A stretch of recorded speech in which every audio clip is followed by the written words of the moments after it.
Formations like these require long hours of intensive drilling and careful judgment. When the troop goes around the corner, the riders on the outside of the turn have to adjust their speed to keep even with the riders on the inside. The man on the outside has to ride a lot farther and a lot faster in order to keep up with the parade. The outside wheels must spin faster than the wheels on the inside because they have a greater distance to travel in the same length of time. When a wagon turns a corner, the wheels can travel at different speeds because each one can turn freely on the axles. And in the early automobiles, the rear wheels turned separately and only one wheel was connected to the engine. But when only one wheel was driven by the engine, it had to do all the work, and it couldn't get a good enough grip on the road to do its job properly. So the one-wheel drive was soon out of date.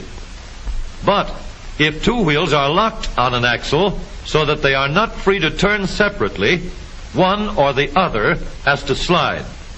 So engineers had to find a way to connect both rear wheels to the engine without sliding and slipping on turns. The device which makes this possible is a part of the rear axle. It is called the differential because it can drive the rear wheels at different speeds.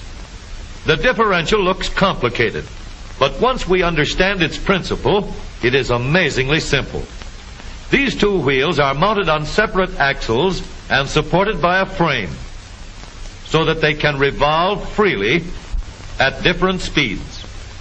Let's fasten a spoke on the inner end of each axle so that by turning the spokes, we can turn each wheel separately.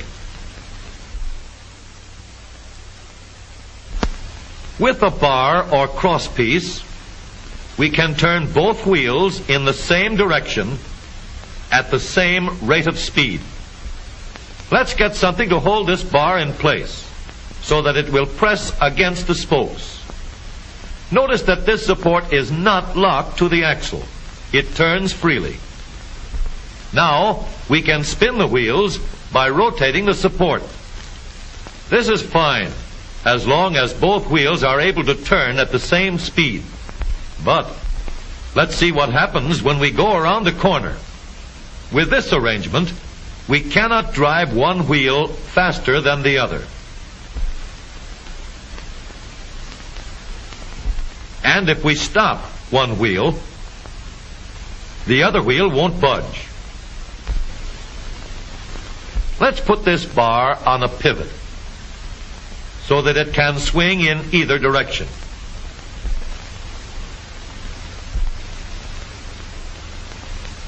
Now, the bar can still turn both wheels at the same speed.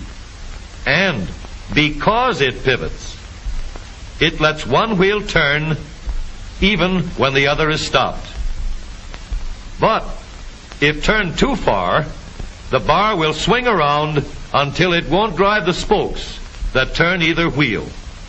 We need another crossbar and more spokes to carry on the job. When we stop one wheel, the crossbars will continue to push the spokes of the free wheel around. As long as both wheels are free to turn, the bars do not swing on their pivot, and the wheels move at the same speed. Now we have the working principles of a differential. To adapt the model for use in an automobile, we will have to make a few changes. In order to reduce the jerky action caused by wide spaces between the spokes, we will put in more spokes.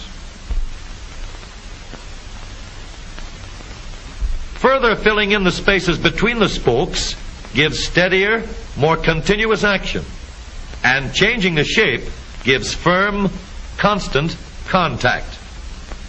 Now we can make the gears thicker and stronger, and we have differential gears. The edges are cut so that they will fit together more smoothly and silently. and another gear is added to share the work of driving the axles. The principle is the same. In order to turn the support and drive the wheels, we can fasten a large gear here, connected by a smaller gear to a source of power.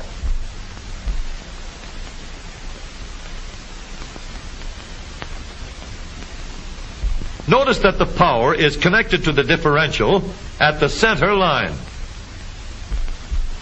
We can make our model more compact by moving the gears closer together. When we put our differential in an automobile, we have to leave room for the drive shaft, which carries the power from the engine. We may build the floor of the car above the drive shaft. But if we do, we won't have much room inside unless we make the top of the car high too. Of course, we could lower the floor and ceiling, but the drive shaft would be higher than the floor. This would have disadvantages. A shaft in the middle of the floor of an automobile would be inconvenient for passengers and would be awkward for carrying luggage.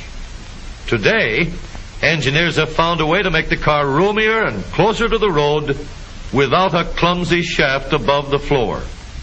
The drive shaft from the engine to the differential is lowered out of the way, and the drive shaft is connected to the rear axle at the bottom.